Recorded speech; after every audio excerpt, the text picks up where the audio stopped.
Have you ever thought, why do we consume chicken eggs, but nearly never turkey eggs? Today, we're uncovering the actual reasons behind. And believe me, it's not due to the unpleasant taste of turkey eggs.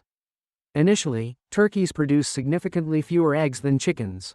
Although a good hen can produce 250 to 300 eggs annually, a turkey typically lays around 60 to 100, and occasionally even fewer.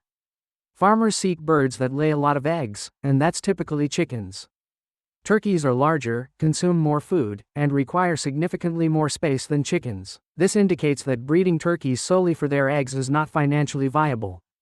During holidays, farmers can increase their earnings by raising turkeys for meat instead. Chickens produce eggs in neat, small nesting boxes. Turkeys? Not very much. They choose to rest in concealed areas, long grass, or unexpected nooks. Gathering turkey eggs requires additional time, effort, and resources.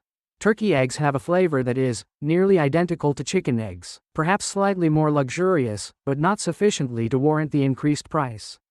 Due to their rarity, size, and the increased resources required for production, turkey eggs would be significantly pricier in shops. The majority of consumers wouldn't spend more on an egg that flavors identical to a chicken egg. Ultimately, it boils down to finances, effectiveness, and feasibility. Turkey eggs are completely consumable. We simply don't farm turkeys in a manner that makes producing eggs beneficial. If you discovered something new today, press that like button.